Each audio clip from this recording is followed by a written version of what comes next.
Hi, welcome to 5 Minutes of Torah with the BI Rabbi. I'm Rabbi Adam Stein, coming to you from Melbourne, Australia, where the Australian Open has started this week. It's not the full Australian Open, the main draw. It's the Open a week for the qualifying rounds, and my family and I have been here a few times this week. It's been really enjoyable.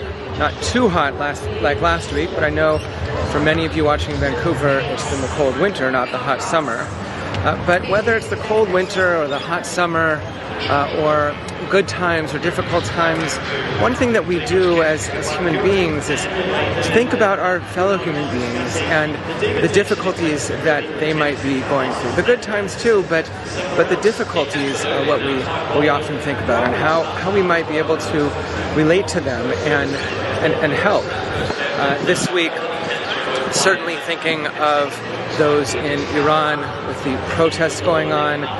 We don't know how many, 2,000, 3,000, maybe more, who have already been killed, and the hope that I'm sure so many of us, or all of us, have that the punishment and the killings of those protesting can stop, and that one day the people of Iran, the tens of millions, 80 million, so many people, and so many people who just want to have a better life, a life that's not under the harsh regime of the clerics there, the extremist clerics, and just a life in which they can interact with the rest of the world, travel, be involved in business and technology and academia and the arts and culture, and connect with the rest of the world. Right now they can't because the internet and communications have been cut off.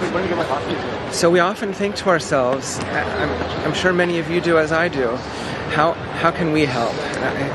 I wish I had a great answer how we can help. Maybe there are organizations we can send money to, or maybe people post things online about their support. I know someone from my time here who has family back there, and many of you might know Persian Jews or Persian Muslims or people from whatever background who have connections in Iran who are really worried. There's such a big population of Iranians, of Persians in Vancouver. We know many of them have supported us in the past 2.5 years in the rallies that we've had supporting Israel. And this is a community, a diaspora outside of Iran that's millions strong, huge in Los Angeles, where I came from. And I want to tell you this, as always, relates in some way to the weekly Torah portion. God says to Moses, he says, I'm known to you as Yud He Vav He, as Adonai, but I wasn't known to Abraham and Isaac and Jacob, the ancestors, the Avot, the patriarchs.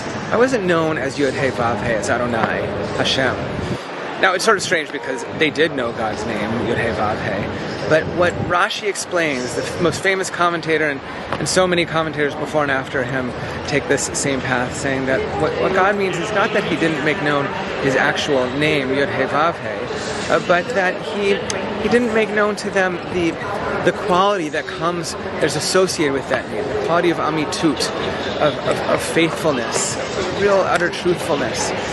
And I think that's what we want to try to share with other people, our faithfulness. Just as God says, I'm going to share my faithfulness with you, Moses, and follow through on these promises I made to the ancestors, we want to follow through with our faithfulness to our fellow human beings, whether they're in Iran, or my wife got me this shirt from Leavenworth in Washington. It's a pub that's called Stein, or a tavern, and they had these terrible fires.